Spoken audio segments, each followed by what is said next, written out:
everything have to depend on this big deal? Beats me. I mean, what are our dads doing anyway? I don't know. All I know is Mom says not to bother Dad, and I'll get my car. We're going out to celebrate. It's a surprise. I got us a reservation. Come on. I'll shut down all the engines. Time to howl. We got it. I am following my conscience. No, you're not. You're acting crazy. And building your children's security on nuclear weapons is sane? What are you fighting about? We're all gonna die when they drop the bomb anyway.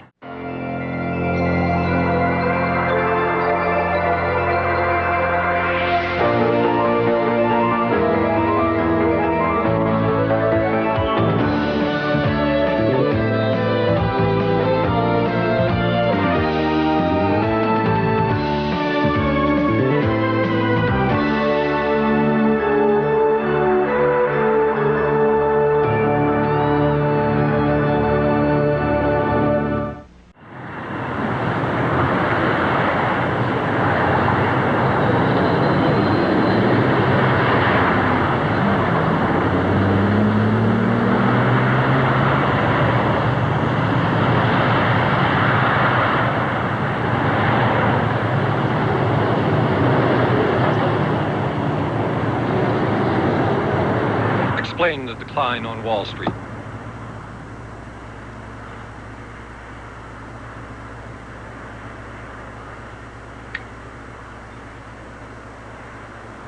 The technological innovations already within our grasp and production capabilities currently online place our proposal on a solid and forward-looking foundation.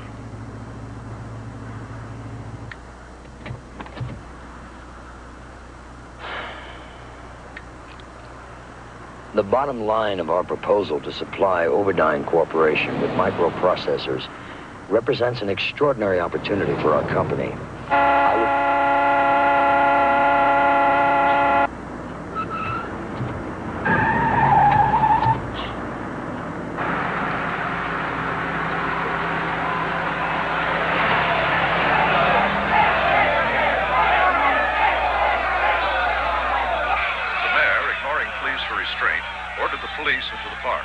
What is this you're watching?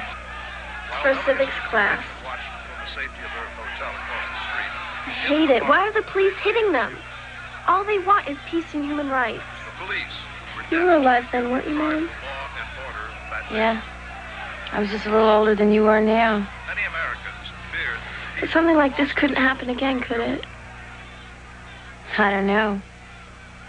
I mean, I guess if there was something that people felt strongly enough about and the government didn't listen, they got angry enough, I guess it could. For the first time, the nation watched the police beat white middle-class kids. Same white kids. Hello, Princess. Hi, Daddy. Of a just and peaceful America. What's this? It's for civics class. It's just ending. Yeah, we'll turn it down, will you?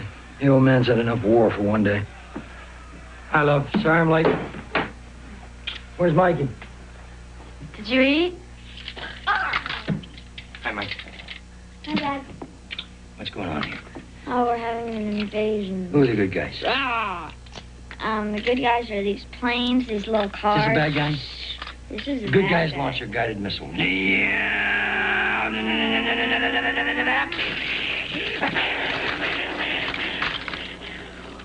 You okay?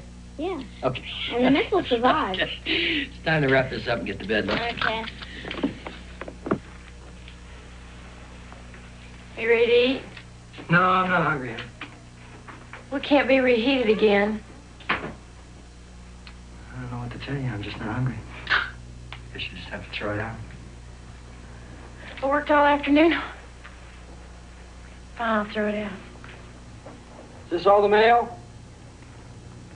I don't know why you even bother coming home. I said I'm sorry, hon. Hey, look, don't worry. All this will be over soon. I'll put that deal together and everything will be different. You'll see. I sure could use a back rub, though. I don't even know you anymore. We're nothing but a pit stop to you. Well, for all the gratitude I get around here, what do you expect? Look, things will be different just as soon as our dad's business deal goes through. Mom's promised I get a new car for my birthday. Well, I bet you get one, too. Why does everything have to depend on this big deal? Beats me. I mean, what are our dads doing anyway? I don't know. All I know is Mom says not to bother Dad, and I'll get my car. I hate my clothes. Let's go shopping. Yeah. You want it?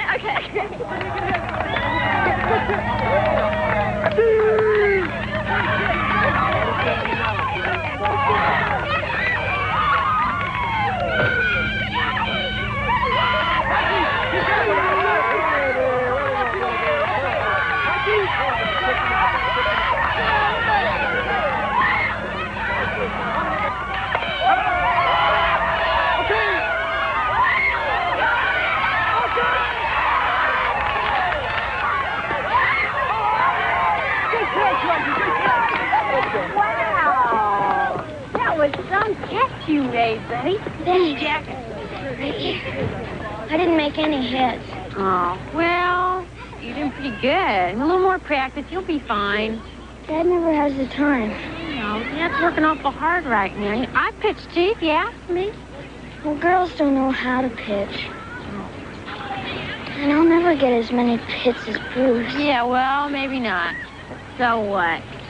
I bet Bruce can't do a lot of the things that you do real good. You know, you just do what you enjoy.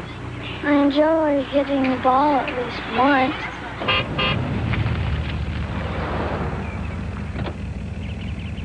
Bye, Liz. Bye. Bye-bye. Listen, give me a call later on, okay? All right. Bye-bye, Liz. Bye-bye. Thank you. Bye, Mom. Hi, honey. Have a good day. Yeah, Liz and I went shopping. Do you want to see what I got? Like it? I suppose. Just wish you'd wear the things you've got already. Well, I'm going to wear it at my birthday party. Liz has one, and so does Debbie Ross. Why do you always want me to be the misfit? Well, that's not fair. But just because your crowd has something doesn't mean you have to have it. Oh, so maybe I should dress like my enemies. Don't be silly. You don't have any enemies. Yes, I do. You. Laura, come back here.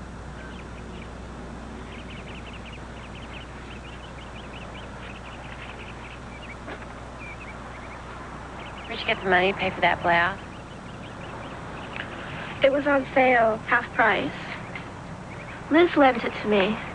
Where are you going to get the money to pay her back? I don't know. I'll ask Daddy for it. What's wrong with that? Maybe it's time you got a job. If you're spending your own money, maybe you might know the value of a doll. You are such a hypocrite. Daddy gives you everything you want. Why don't you get a job? I mean it, Liz. She treats me like I'm a criminal or something. I don't know. Maybe I should just forget about my party. Serious arms control negotiations remain impossible, according to U.S. sources, until the Soviets replaced... When's dinner? As soon as Daddy gets home. You want to set the table for me outside? Sure. I'm hungry. Here. European spokesperson expressed disappointment at the lack of progress in the talks, decrying the superpower stalemate as intellectual gridlock. Hello? Hi, Joe. Yeah, I understand. Bye. Call Laura. Tell her we'll eat now. Daddy's coming home late. Laura! Daddy's coming home late. We're gonna eat now. We'll return after these messages.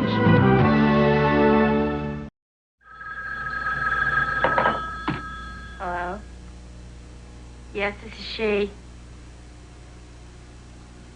Helen Green. No, you're not interrupting a thing. I've just got my hands full of dishes. Let me get rid of those. How are you?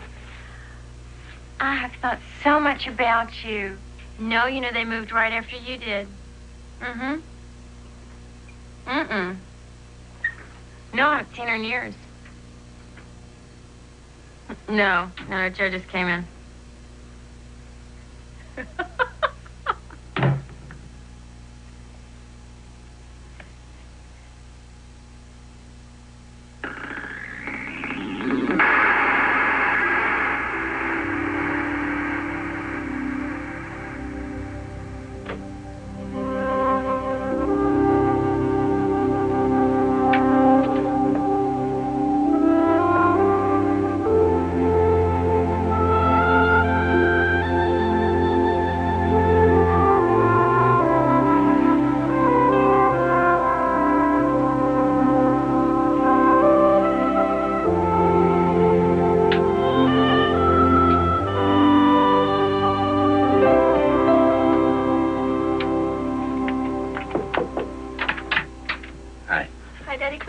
a second.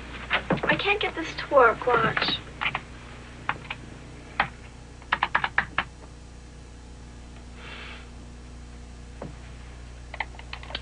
Now try it. Why didn't I think of that? Because you're not a genius. Ooh. Thank you. You all finished? Yeah, just a couple more minutes. Good night, sweetie. Good night, Daddy. Oh, Daddy, do you think I could have $20? $20. It's a big one, Laura. It's to pay back Liz for some clothes. Is that all you need? Yeah. Thank you, Daddy. You're welcome. Good night.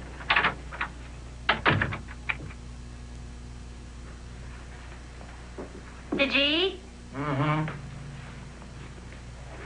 You remember Helen Green? Yeah. And Mr. Green, what's his name, the troublemaker? Bill. Bill. He's a public interest lawyer. Yeah, he makes his living by making everyone else miserable. Oh, that's not fair. Well, they've moved back into the area, and they want us to come over Friday evening with a few of their friends. Oh, give me a break. Honey, she was my best friend. Well, she's your friend. You should go see her by yourself. You don't have to drag me along. Come on, Kathy. You know the kind of pressure I'm under right now. I'm not putting any pressure on you, Joe. I don't want to talk about it. I do. You guys, I'm going to bed now, okay? Good night. All right, honey. Good night. Good night, honey. Oh, Joe, what on earth is happening to us? I'm sorry, honey. I can't deal with your frustrations right now. I've got enough of my own. You coming up? We'll return after these messages. Has brought you fashion tips as a service to our listeners. That smells good. Mom, Jerry, Gerald, I have to go to Liz's. Yes, you can, but you have to stay with Mike until Daddy gets back. Daddy's not going to your party? No, he's not. You never go out alone without Daddy. Mom, you're ruining my plans. I'm sorry, but I don't have time to argue with you. Are you and Daddy getting a divorce? No, what makes you think that? Because you're always arguing, and now you're going to go out? It's not what you think, all right? Look, I see you and Mike growing up, and it just makes me want to grow up, too. All right? Look, why don't you call Liz and get her to come over and wait with you until Daddy gets back, okay? Thank you very much. Would you put the salad together? Yeah. Bye, Mom. Bye. Lord. Well, Daddy will be home soon. In the meantime, why don't you get Laura to play a game with you? She never lets me win any games. Well, ask Daddy when he gets home. Maybe he'll let you win. Bye-bye. Bye. Mama, somebody's here. Oh, it's Kathy. Oh, I couldn't have missed anyone more. You look wonderful. Oh, so did you. So good to have you back. Oh, thank you.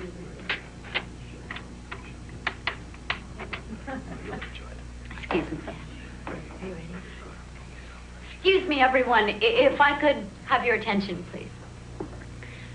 Thank you all for coming. First of all, it's just so wonderful to be among old friends. And new again. Before Helen gets too choked up, I'd like to introduce our guest of honor, David Norman. David just retired from the Air Force as a general. Before we ask David to speak, could we all join hands and take just a moment of silent meditation in the cause of world peace?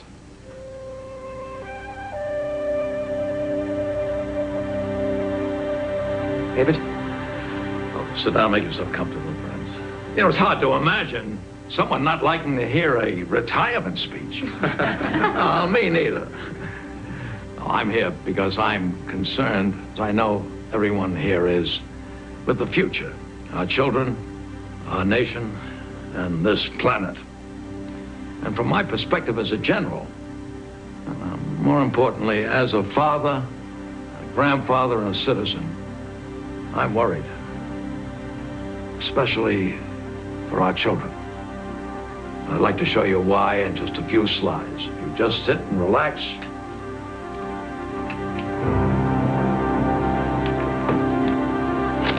I started in the Air Force in World War II. I was a bomber pilot in Europe. We were scared, but you know, we accepted fear and even death because we were convinced we were helping crush the Nazis' will to fight. It wasn't until after the war we learned that conventional bombing doesn't break the enemy's will. As a matter of fact, the will of the Japanese was so strong that our government thought we'd suffer 1 million American casualties invading Japan. So we decided to use the bomb. And it took only 2 atomic bombs. 2. And Japan surrendered. I'm worried. See that dot? This single dot represents the entire destructive power of World War II. All these others represent the 6,000 world wars now in our nuclear arsenals. It's been said that during the last Holocaust, people were brought to the ovens. But in the next one, the ovens will be brought to the people. God forbid. Come on, General. Let's get realistic. It's armed preparedness that prevents war, not wishful thinking. Will you put the lights on, please? So would you mind telling me what you mean by preparedness? How much is enough? Whatever it takes to prevent war. All right, let's talk facts. In 48, our nuclear war plan had 70 targets in the Soviet Union. Now we have 11,000 nuclear weapons aimed at them and more being built every day. And I can't justify why. Can you? Because that was back then when Russia didn't have the bomb.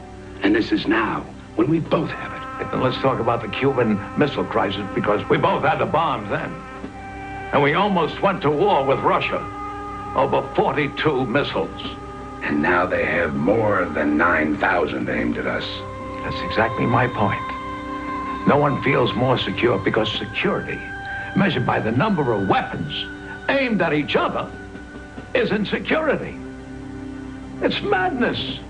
What terrifies me with all these weapons is the possibility of accidents.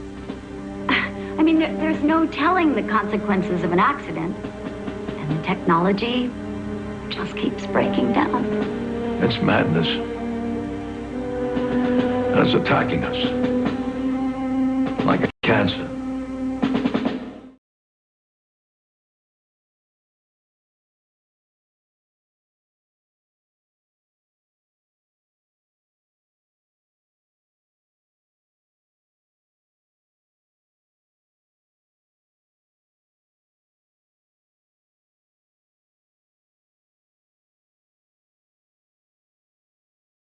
If you are interested in watching more of our videos, then click on one of the links above.